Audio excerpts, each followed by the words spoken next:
Hello everyone, welcome back to my channel. मैं हूं भारती और आज आप लोग के लिए लेकर आई हूं कहानी योर अनफॉर्चुनेट लव का एपिसोड नंबर 28। तो चलिए ज़्यादा बातें ना करते हुए हम कहानी के अगले भाग की तरफ बढ़ते हैं। वहीं ओबरॉय मेंशन में आस्था अब तक अपराजिता और अनुराग का पूरा कमरा देख चुकी थी और आखिर में उसको वो लिफाफा मिल ही जाता है। आस्था उस लिफाफे को खोलती है और उस लिफाफे में मौजूद कुछ तस्वीरों को और एक लेटर को वो देखती है। वो उस लेटर को निकाल कर पढ़ना शुरू करती है। डियर आस्था, तुम मुझे नहीं जानती पर मैं तुम्हारे परिवार को अच्छे तरीके से जानती हूँ।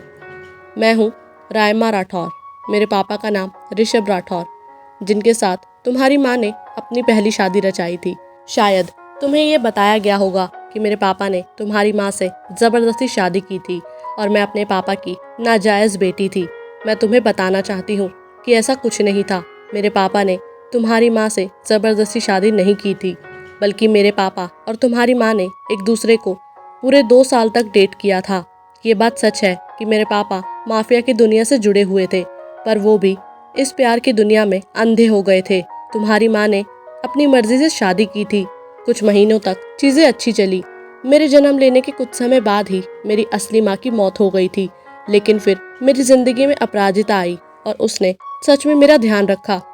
एक यही वजह थी जिस वजह से मेरे पापा ने तुम्हारी माँ से शादी करने का फैसला लिया था। पर मैं ये नहीं जानती थी कि मेरे पापा ये जो फैसला मेरे लिए ले रहे हैं, ये कहीं ना कहीं उनके ऊपर बहुत भारी पड़ने वाला है।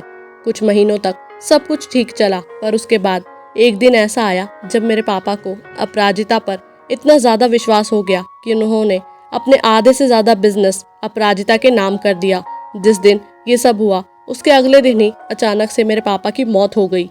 सबके लिए यह एक अचानक से हुई मौत थी जिसकी वजह किसी को नहीं पता थी, पर मैं जानती थी क्योंकि मेरे सामने ही तुम्हारी माँ ने मेरे पापा के ऊपर चाकू से वार किया था और उसके बाद उसी घर में मुझे छोड़कर आग लगाकर वो चली गई थी। मेरे पापा के सारे आदमियों ने भी अपराजिता का विश्वास कर लिया था।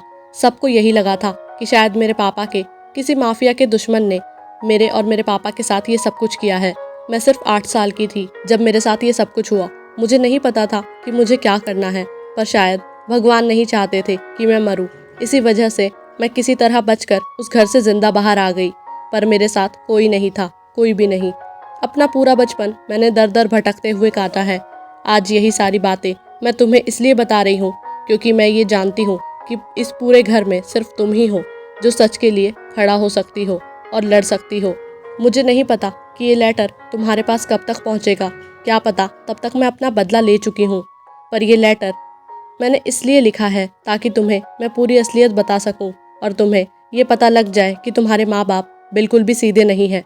मैं ये नहीं जानती कि बदले के इस खेल में मैं जिंदा वापस लौट कर आऊँगी या नहीं, पर मैं इतना ज़रूर जानती हूँ कि मेरे हाथों तुम्हारे माँ पापा का खून होकर रहेगा।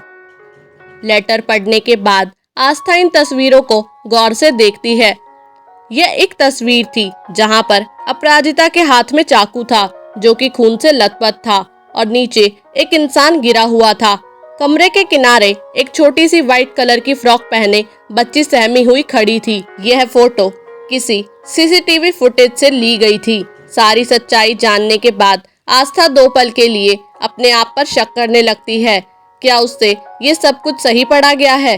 क्या उसकी आंखें जो देख रही है वो सही था या गलत? इन्हीं सारी उलझनों में आस्था उलझी हुई थी कि उतने में ही उसका फोन बजता है। फोन पर अपराजिता थी। वे फोन उठाती है तो सामने से अपराजिता कहती है, आस्था, कहाँ गई हो तुम बेटा? आजा वापस, तेरे भाई को होश आ गया है और वो बिल्कुल ठीक है। आस्था को पहली बार आज अपनी माँ से बात करने में इतना ज्यादा जोर पड़ रहा था। आस्था कहती है, आ रही हूँ। ये कहकर वो फोन रख देती है। प्रेम को अभी तक पूरे तरीके से होश नहीं आया था, पर अनुराग और अपराजिता ये सुनकर खुश थे कि अब उनका बेटा खतरे से बाहर है। अनुराग अपराजिता एक बेंच पर बैठे हुए थे। अनुराग अपराजिता से कहता है, मुझे लगता था रायमा प्रेम के जाल में फंस जाएगी और हम उसकी जान आसानी से ले पाएंगे, पर मैं नहीं जानता था कि ये लड़की इतनी शातिर है। अपराजिता जी जवाब देते हुए कहती है, उम्मीद तो मैंने भी नहीं की थी कि इसमें इतना दिमाग होगा। इसके चक्कर में मेरे बेटे की जान खतरे में पड़ गई। अपराजिता की बात सुनकर अनुराग कहता है, वे सिर्फ तुम्हारा ही नहीं बल्कि मेरा भी बेटा है, उसकी फिक्र मुझे भी है। अपराजिता ये सुनकर हंसती है और कहती है, कोई ज़रूरत नहीं है, तुम बस बिजनेस और पैसे कमाने पर ध्यान दो, बाकी सब मैं संभाल लूँगी। और मैंने ये भी सोच लिया है कि मुझे आगे क्या करना है। कुछ समय के लिए हम सब यूएसए चले जाएंगे और पीछे से हम अपने आदमियों को कहकर रायमा को ठिकाने लगवा देंगे।